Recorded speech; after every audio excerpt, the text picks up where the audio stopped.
Bienvenue dans l'émission La vérité de l'Évangile avec Andrew Womack, un ministère d'enseignement qui se concentre sur l'amour et la grâce inconditionnelle de Dieu. Sous la nouvelle alliance, nous pouvons entrer dans le Saint des Saints avec assurance, d'une manière nouvelle et vivante. Pendant si longtemps, j'essayais d'atteindre Dieu et je me demandais « Où es-tu, Seigneur ?» Mais lorsque j'ai entendu le message d'Andrew, c'est comme si la lumière s'était allumée et j'ai su que Dieu était ici, avec nous. Et maintenant, voilà Andrew.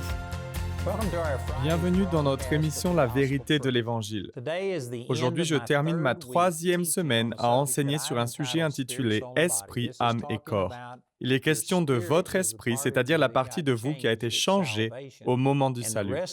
Et le reste de la vie chrétienne consiste à apprendre à renouveler votre intelligence, votre âme, et à agir en accord avec ce qu'il s'est passé à l'intérieur de vous, afin que ça se manifeste dans votre corps. C'est donc un enseignement puissant. Il a transformé ma vie, et je crois qu'il peut transformer la vôtre. Je vous encourage à approfondir ces enseignements, à vous les approprier. N'hésitez pas à nous appeler ou à vous rendre sur notre site Internet afin de vous procurer nos différentes ressources. Dans exactement une semaine à la fin de la semaine prochaine, nous en aurons terminé avec cette série que, selon moi, vous devriez écouter plusieurs fois jusqu'à recevoir ces révélations dans votre cœur. Je suis conscient que cela demande un effort, mais il est nécessaire, car c'est la vérité que l'on connaît qui nous rend libres. Je sais que ces vérités peuvent complètement changer votre vie parce que c'est ce qu'elles ont fait pour moi. Je vous encourage donc à vous procurer nos ressources. Je n'ai pas le temps de revenir sur tout ce que j'ai enseigné, mais il faut comprendre que c'est dans votre esprit que vous avez été sauvé. Votre corps n'est pas sauvé. Votre âme, qui est la partie intellectuelle et émotionnelle de qui vous êtes, n'est pas encore sauvée. Alors c'est certain, il peut y avoir un renouvellement. Vous pouvez placer votre corps et votre âme sous l'influence et le contrôle de votre esprit né de nouveau. Mais l'esprit est la partie de vous qui a été complètement changée. Et Dieu est esprit. Jean 4, 24 dit Dieu est esprit et il faut que ceux qui l'adorent en esprit et en vérité. C'est par votre esprit qu'il vous faut entrer en relation avec Dieu, car votre esprit est juste et véritablement saint. Éphésiens 4, 24. Vous êtes dans ce monde tel que Jésus est. Il n'est pas seulement question du monde à venir, mais de ce monde-ci. Cela n'est vrai que dans votre esprit. Ce n'est pas encore vrai de votre corps physique, mais votre corps sera changé et vous recevrez un corps glorifié. Ce n'est pas vrai non plus dans votre âme, votre partie mentale et émotionnelle sera changée, et un jour vous connaîtrez complètement tout comme vous avez été connu, mais dans votre corps et dans votre âme, vous n'avez pas encore été changé. C'est votre esprit qui a été transformé. Et selon Hébreux chapitre 10, versets 10 et 14, il a été rendu saint et conduit à la perfection pour toujours. Pas seulement jusqu'à la prochaine fois que vous péchez, mais pour toujours. Votre esprit a été créé en justice et en vraie sainteté, puis il a été scellé, Éphésiens 1, 13, afin qu'aucune impureté ne puisse l'atteindre. Vous n'avez aucune souillure quelconque dans votre esprit si vous êtes né de nouveau. Si ça n'est pas le cas, il vous faut naître de nouveau. Il vous faut recevoir un nouvel esprit afin d'être en relation avec Dieu. Nous en avons déjà parlé. Cette semaine, je me suis penché sur le fait que vous avez maintenant la foi du Fils de Dieu à l'intérieur de vous. Non pas seulement la foi dans le Fils de Dieu, pas uniquement votre foi. Et cela a été pour moi une pierre d'achoppement majeure parce que je croyais que la foi fonctionnait, mais je ne croyais simplement pas en avoir assez. Je croyais que ma foi était inférieure en qualité ou en quantité par rapport aux personnes que je voyais accomplir de grandes choses. Et je priais, « Oh mon Dieu, j'ai besoin de plus de foi. » Je suppliais Dieu de me donner plus de foi. Et ma vie a été révolutionnée lorsque j'ai découvert qu'à la nouvelle naissance, la foi du Fils de Dieu m'a été donnée. Je n'avais pas besoin de plus de foi. Ce dont j'avais besoin, c'était de commencer à reconnaître ce que j'avais. Philémon chapitre 1, verset 6 dit « Afin que la communication de ta foi puisse devenir efficace, c'est-à-dire commence à fonctionner, par la reconnaissance de toute bonne chose qui est en vous en Christ Jésus. » Le fait de reconnaître signifie accepter ou admettre l'existence ou la vérité d'une chose. Autrement dit, vous ne pouvez pas reconnaître une chose qui n'existe pas. Le fait même qu'il ait dit que la foi devient efficace par la reconnaissance de toute bonne chose qui est en vous montre qu'elles sont déjà là. Elles sont déjà en vous. Vous n'avez pas besoin de plus de foi. Il vous faut simplement reconnaître que vous avez la foi du Fils de Dieu et ensuite apprendre comment elles fonctionnent. J'aimerais continuer avec ce dont on parlait dans notre émission d'hier, lorsqu'un homme a amené son fils à Jésus. La version Louis II dit qu'il était lunatique, mais ce mot n'a plus la même signification aujourd'hui. Il s'agissait d'une personne, d'un jeune garçon qui avait des crises d'épilepsie. Et vous pouvez lire le même événement rapporté dans Marc chapitre 9. Le Père raconte que l'Esprit l'avait jeté dans le feu et dans l'eau. Ces crises pouvaient arriver à tout moment. Donc, quoi qu'il en soit, ils ont amené le garçon à Jésus, qui a chassé le démon, et le jeune homme fut totalement guéri. Et les disciples ont ensuite demandé à Jésus, « Pourquoi n'avons-nous pas pu chasser cet esprit ?» Pourtant, ils croyaient ils avaient déjà chassé des démons. Vous pouvez le lire au 10e chapitre de l'Évangile de Matthieu et dans Luc au chapitre 9, où le même événement est rapporté. C'est la fois où ils sont revenus après que Jésus les ait envoyés. Ils se réjouissaient d'avoir été jugés dignes de souffrir pour la cause du Seigneur. Et ils revinrent aussi tout joyeux que les démons leur soient soumis. Ils avaient donc déjà vu cela se produire, mais cette fois-ci, ils ont fait tout ce qui avait fonctionné dans le passé, mais ils n'ont pas obtenu les mêmes résultats. Et ils ont dit, « Pourquoi n'avons-nous pas pu chasser ce démon ?» Et Jésus leur a répondu, « C'est à cause de votre incrédulité. » Il n'a pas dit, « C'est à cause de votre peu de foi. » Et je ne vais pas en reparler, je l'ai abordé hier. Je sais que pour certaines personnes, cela pose problème lorsque je vais à l'encontre de certaines traductions. Mais je crois que la version Louis II est exacte sur ce point, lorsqu'elle dit que le problème n'était pas leur manque de foi, parce que le reste du verset dit en substance que si votre foi est aussi minuscule qu'un grain de moutarde, cela suffit entièrement. Cela n'aurait donc aucun sens de dire « le problème est que vous avez une petite foi, mais une petite foi est plus que suffisante ». Non, il n'a pas dit que la taille de la foi est ce qui posait problème, mais le fait que l'incrédulité s'en soit mêlée. L'incrédulité réduit à néant, contrebalance, annule la foi. L'incrédulité, c'est la foi, mais à l'envers, voilà ce que c'est. Ce sont des forces opposées et elles s'annulent l'une l'autre. Et notre problème, ce n'est pas que nous n'avons pas la foi, mais que nous avons de l'incrédulité. Pour approfondir ce sujet, j'ai bien plus d'enseignements et de ressources. Au total, cela représente des heures d'apprentissage. Il y a une série que j'ai intitulée « Dureté de cœur » et vers la fin de cette série, je traite ces questions en profondeur. Mais dans le cas présent, que s'est-il passé? Vous ne pouvez pas avoir toutes les informations en lisant seulement Matthieu 17. Il vous faut aussi aller dans Marc chapitre 9. Pour gagner du temps, je vais simplement faire référence à certains de ces éléments. Mais selon ce qui nous est rapporté dans les Écritures, il y a une différence entre la fois où Jésus les a envoyés pour guérir les malades et chasser les démons, et cette fois-ci avec le jeune garçon. Auparavant, il semblerait que tout fonctionnait sans accroc. Apparemment, il n'avait qu'à parler et les démons fuyaient. C'est pour cela qu'ils sont revenus en se réjouissant que même les démons leur étaient soumis. Mais avec le garçon épileptique, on peut lire dans Marc chapitre 9 que lorsque le jeune homme vit Jésus, l'esprit l'agita avec violence, il tomba et il se roulait par terre en écumant. Et je crois que concernant les disciples, la différence entre cette fois-ci par rapport aux fois précédentes où ils avaient réussi à chasser les démons, c'est qu'il y a eu une manifestation physique qui était contraire à ce qu'ils croyaient. Je ne sais pas si l'un d'entre vous a déjà été témoin d'une crise d'épilepsie. Mais moi, oui. Je me souviens une fois, je faisais partie des chœurs à l'école, nous étions devant tous les élèves. Il y avait certainement plus de 2000 personnes. J'étais debout sur scène et une jeune fille juste devant moi avait une crise d'épilepsie devant toute l'école. Nous allions à l'église ensemble et certainement parce qu'elle me connaissait, elle m'avait vu à l'église. Donc juste avant de faire la crise, elle s'est retournée vers moi, elle se tenait juste devant moi et elle s'est retournée avant de s'effondrer dans mes bras. De l'écume sortait de sa bouche, elle se mordait la langue et c'était difficile à regarder. Je vous assure que je ne savais pas quoi faire. C'était la première fois que je voyais une telle chose. Je n'en avais même jamais entendu parler. Ça m'a fait une peur bleue. Et j'étais totalement désemparé lorsque c'est arrivé. Donc, si vous avez déjà été témoin d'une crise d'épilepsie, vous savez que cela vous incitera à l'incrédulité. C'est vraiment impressionnant. Et dans ce passage, ils avaient essayé de chasser ce démon. Ils lui ont ordonné de sortir au nom de Jésus. Et au lieu de sortir, il s'est emparé de ce garçon qui a commencé à faire une crise d'épilepsie. C'est ce qu'il s'est passé lorsqu'ils l'ont amené à Jésus. Le démon n'a pas immédiatement fui. Au lieu de cela, il s'est manifesté. Dès que l'enfant vit Jésus, l'esprit l'agita avec violence. Il tomba et il se roulait par terre en écumant. D'ailleurs, lorsque vous combattez quelque chose, une maladie, un mal ou peut-être quelque chose de démoniaque, eh bien, si les choses empirent après que vous ayez exercé votre autorité, rappelez-vous que Jésus a connu la même chose lorsqu'ils lui ont amené ce garçon. Il est tombé et s'est roulé par terre en écumant. Lorsque les choses empirent, en réalité, c'est un bon signe, parce que le diable aime se cacher, agir sous la surface, causer des problèmes sans être vu, car s'il est trop visible, les gens risquent de ne plus le tolérer. Mais quand vous parlez à un démon et que tout à coup il se manifeste, c'est le diable. C'est son dernier hurrah. Il essaie d'influencer vos sens. Il essaie de vous pousser à avoir peur, vous pousser à l'incrédulité. Parce que ce que vous voyez se passer sous vos yeux ne correspond pas aux paroles que vous avez prononcées. Donc, en réalité, c'est un bon signe. Cela signifie que le diable a été exposé, qu'il se manifeste et qu'il est en train de sortir.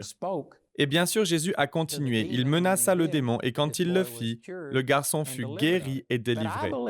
Mais je crois que le démon qui possédait ce garçon s'est manifesté de la même manière avec les disciples qu'avec Jésus. Et le fait de voir quelque chose qui était totalement contraire à ce qu'ils croyaient a fait qu'ils ont accordé plus d'importance à leurs 5 sens, à ce qu'ils pouvaient voir, goûter, entendre, sentir et ressentir, qu'à leur foi. Et c'est un problème majeur. Cela nous amène exactement à ce que je vais enseigner la semaine prochaine, à savoir l'opposition entre la chair et l'esprit. La plupart d'entre nous vivons dans ce que la Bible appelle la chair. Nous vivons dans le domaine de l'intellect et des émotions, où nous sommes davantage contrôlés par ce que nous voyons, goûtons, entendons, sentons et ressentons par nos 5 sens que nous le sommes par ce que dit la parole de Dieu. Et être dans la chair a des conséquences. Romains chapitre 8 dit « Ceux qui vivent selon la chair ne sauraient plaire à Dieu ». La chair et l'esprit sont opposés l'un à l'autre. Et pour que vous puissiez opérer dans cette foi de Dieu dont nous parlons, il vous faut dépasser la réalité à laquelle vos 5 sens ont accès et commencer à opérer dans le domaine de l'esprit, à croire et à utiliser le type de foi de Dieu qui appelle ce qui n'existe pas à l'existence. Ces disciples étaient plus influencés par ce qu'ils voyaient que par ce qu'ils croyaient. Et comment faire face à cela? Si l'incrédulité est le problème, comme l'a dit Jésus, comment la gérer? Eh bien, le verset 21, qui n'apparaît même pas dans la traduction NIV en anglais, vous donne la réponse qui vous permet de surmonter ce type d'incrédulité. Il est dit, mais cette sorte ne sort que par la prière et par le jeûne. La plupart des gens interprètent ce verset comme s'il était question de cette sorte de démon qui ne sortirait que par la prière et par le jeûne, mais ce n'est pas exact. Étudiez cela par vous-même, mais beaucoup de versions qui font apparaître le mot démon dans ce verset ont l'honnêteté de le mettre entre crochets ou parenthèses car il n'apparaît pas dans les textes d'origine. Ce ne sont pas vos prières et vos jeûnes qui affectent les démons, c'est le nom de Jésus et la foi en son nom. Vous savez, récemment, une personne possédée d'un démon a commencé à crier dans l'une de nos réunions. L'esprit mauvais s'est manifesté et Todd White, qui prêchait lors de cette rencontre, l'a calmement réprimandé et a ordonné à ce démon de se taire, ce qu'il fit. Mais ensuite, 1 ou 2 minutes plus tard, ça a recommencé. Il a dit que quelqu'un autour prie pour cette femme.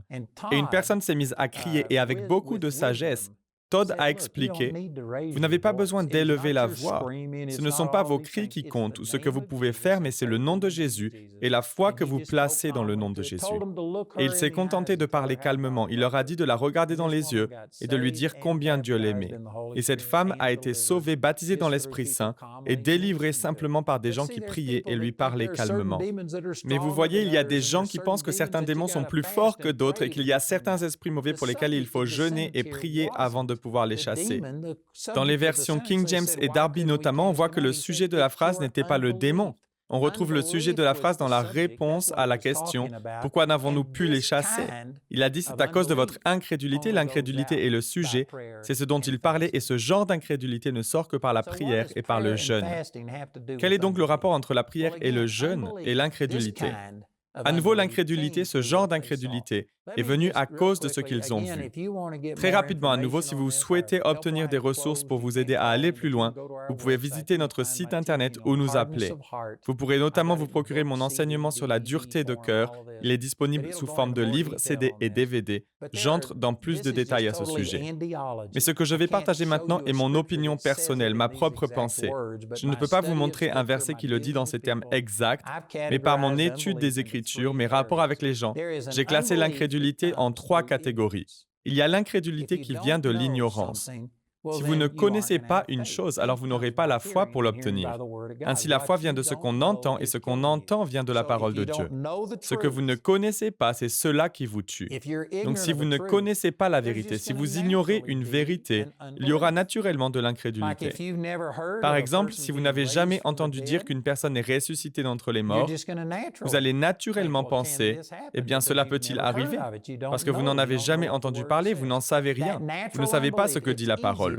Cette incrédulité naturelle est d'une certaine manière facile à surmonter, car ce qu'il suffit de faire, c'est de dire la vérité à une personne.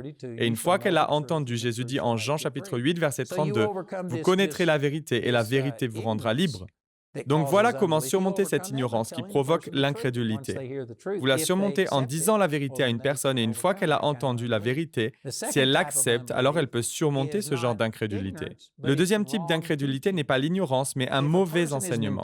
Si on a enseigné à une personne que les miracles n'arrivent pas aujourd'hui, que Dieu ne fait plus de miracles, que Dieu ne guérit plus, que Dieu ne chasse plus les démons, si on vous a enseigné de façon erronée, eh bien cela provoque l'incrédulité. Et c'est un peu plus difficile à surmonter parce que c'est comme si vous aviez un tableau blanc ou un tableau noir accroché ici et que vous ayez écrit quelque chose dessus qui est recouvert toute la surface. Eh bien, avant de pouvoir écrire autre chose, il vous faut effacer et nettoyer le tableau. Sinon, vous ne pouvez pas écrire ce qui est correct.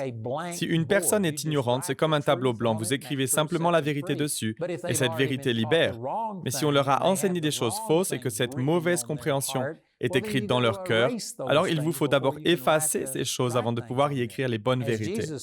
Comme l'a dit Jésus dans Marc chapitre 7, il me semble au verset 13, « Ce sont les traditions et les doctrines des hommes qui annulent la parole de Dieu. » Si vous avez la tradition et la doctrine des hommes en vous, il vous faut vous y opposer. Mais la solution à ces 2 premiers types d'incrédulité est la même. Si une personne est ignorante, il suffit de lui dire la vérité. Si on lui a dit un mensonge et qu'elle a reçu un mauvais enseignement, vous devez l'effacer, mais leur dire la vérité finira par les amener au même endroit. Donc l'antidote pour ces 2 premiers types d'incrédulité est de dire la vérité. Et si la personne renouvelle son esprit et la reçoit, elle peut être libérée de ce genre d'incrédulité. Mais ce type précis d'incrédulité que l'on trouve dans Matthieu chapitre 17 au verset 21 ne sort que par la prière et le jeûne. Comment la prière et le jeûne affectent-ils ce genre d'incrédulité? Je ne pense pas qu'elle soit due à leur ignorance. Ces disciples avaient déjà vu des démons être chassés. Donc ils n'étaient pas ignorants. Ils avaient la connaissance et ils avaient déjà reçu l'ordre du Seigneur de chasser les démons. Et ce n'était pas non plus parce qu'on leur avait enseigné de mauvaises choses. Ce n'était pas parce qu'ils fréquentaient une synagogue qui leur disait que Jésus est du diable, de Belzébuth, et qu'il ne fallait pas le suivre.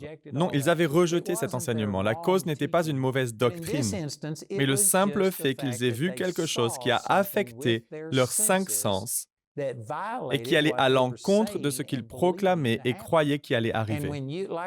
Et par exemple, si vous priez pour la guérison d'un cancer et que vous ordonnez à la maladie de disparaître, mais qu'ensuite vous ouvriez les yeux pour vous examiner et que vous avez encore une grosseur, vous avez des douleurs, vous allez automatiquement penser que rien ne s'est passé. C'est tout à fait naturel. C'est ce que j'appelle l'incrédulité naturelle. Vous priez pour que les finances arrivent et si vous ne voyez pas les fonds arriver à la date prévue, qu'il y a une saisie, que les huissiers s'en mêlent ou autre, vous allez naturellement penser que ça n'a pas fonctionné. C'est donc ce que j'appelle une incrédulité naturelle. Si vous priez pour quelqu'un qui est possédé par un démon et qu'au lieu d'avoir l'air d'aller mieux, il a l'air d'aller moins bien, vous allez naturellement penser « Eh bien, ça ne marche pas ». Et ces disciples ont cédé à cette incrédulité naturelle. Vous savez ce qu'ils auraient pu faire? En passant du temps à prier et à jeûner, vous pouvez vous enseigner vous-même. Il est écrit dans Hébreux chapitre 5, il me semble que c'est au verset 14, « Mais la nourriture solide est pour les hommes faits, qui par le fait de l'habitude ont les sens exercés à discerner le bien et le mal. » Les sens parlent de vos 5 sens, de ce que vous pouvez voir, goûter, entendre, sentir et ressentir. Et vous pouvez les exercer, vous pouvez entraîner vos sens à comprendre qu'il y a plus que ce que vous pouvez voir, goûter, entendre, sentir et ressentir. Il existe un monde spirituel, il y a des réalités spirituelles. Il y a des choses qui se passent dans le monde spirituel qui dépassent la capacité de perception de notre cerveau de la taille d'un petit pois. Vous ne pouvez pas les percevoir dans le domaine physique, mais vous pouvez vous entraîner sur ce point. Par exemple, vous commencez à croire pour certaines choses. J'ai commencé à croire que les gens pouvaient être guéris. Et je n'ai pas le temps dans l'émission d'aujourd'hui de vous apporter beaucoup d'exemples, mais je me souviens de la première fois où j'ai prié pour quelqu'un. Rien ne s'est passé. Il semblait que rien ne s'était passé. Et immédiatement, j'ai eu ce type d'incrédulité naturelle qui m'a fait dire « Eh bien, Seigneur, c'était un échec. » Mais avant que cette personne n'ait eu le temps de rentrer chez elle, elle a fait demi-tour, est revenue et a témoigné devant toute l'assemblée qu'avant d'arriver chez elle, elle était complètement guérie. Et ça m'a appris que quelque chose se passait. Même si je n'avais rien vu, il se passait quelque chose. Et ça a peut-être pris 15 ou 20 minutes pour se manifester pleinement, mais c'était en cours. C'était dans les tuyaux et cela m'a donné une foi qui m'a permis de voir au-delà de mes sens. Donc vous voyez, ce sont les bénéfices de la prière. J'ai passé du temps à prier. Et quand vous jeûnez, cela fait la même chose. Le jeûne ne change pas le cœur de Dieu envers nous. Il ne vous donne pas plus de puissance.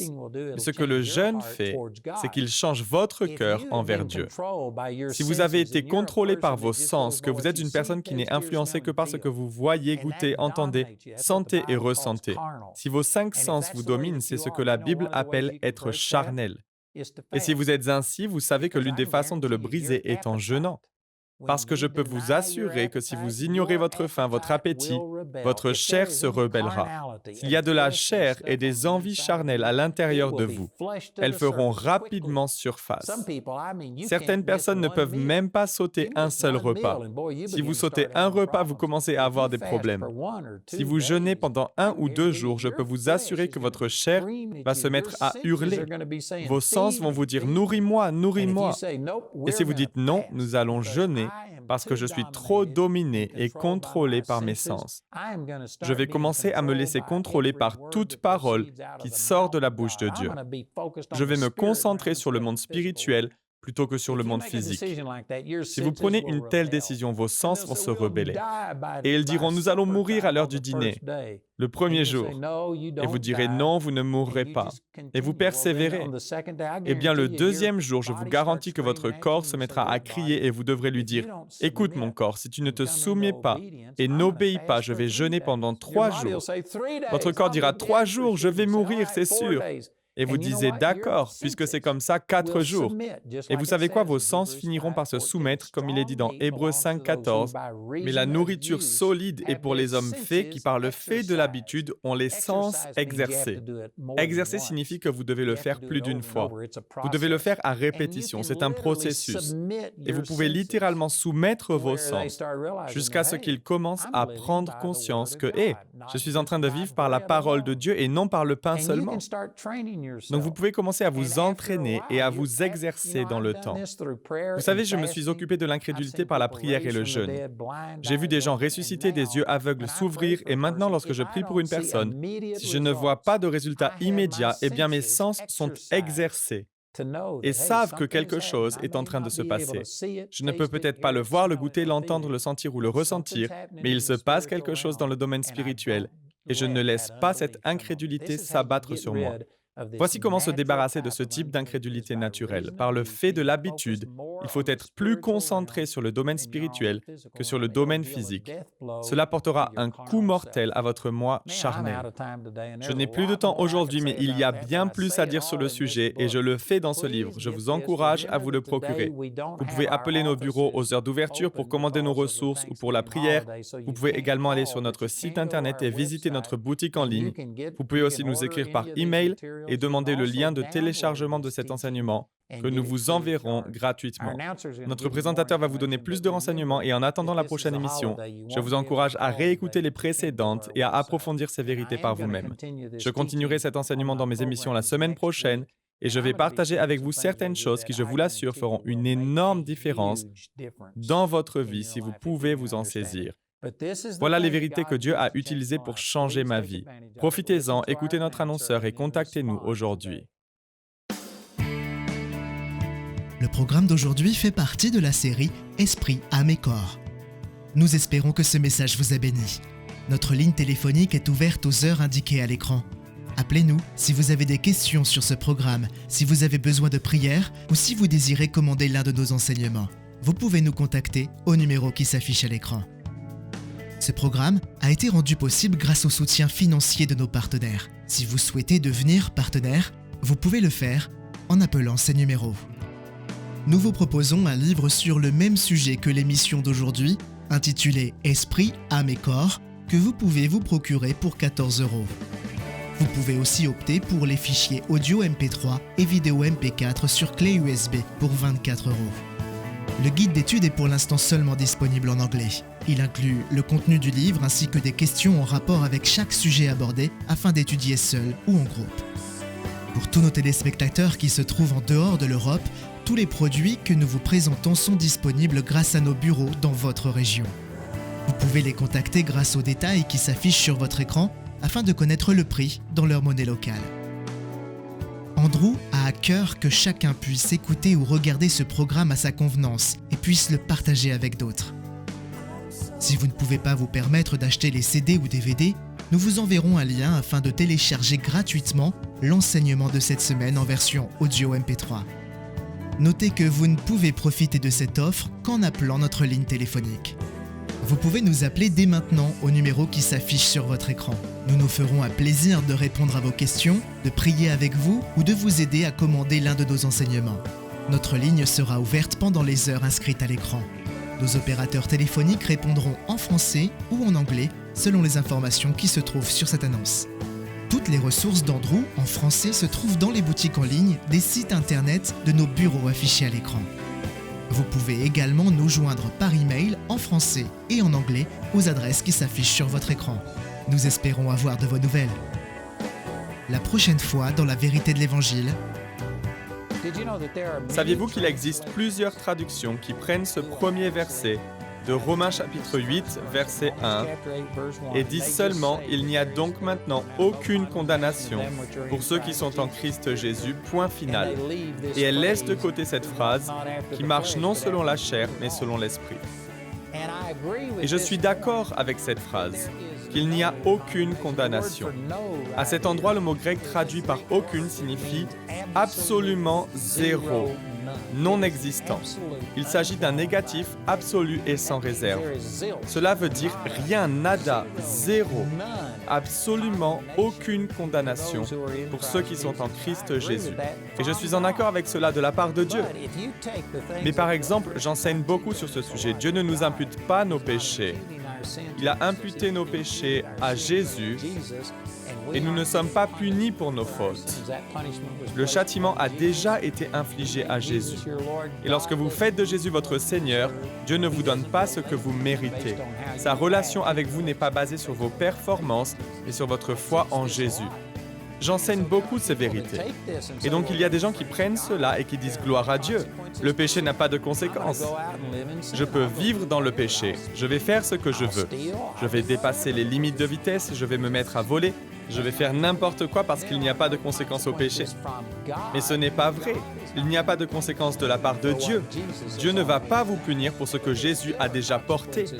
Mais il y a quand même des conséquences à votre péché parce que nous vivons dans un monde où Satan peut prendre avantage sur nous à cause de nos actions. Romains 6, 16 dit « Ne savez-vous pas que si vous vous livrez à quelqu'un comme esclave pour lui obéir, vous êtes les esclaves du maître à qui vous obéissez, soit du péché qui conduit à la mort, soit de l'obéissance qui conduit à la justice. » Si vous décidez de vivre dans le péché, Satan gagnera un accès à votre vie. Rejoignez-nous pour plus d'émissions La vérité de l'Évangile.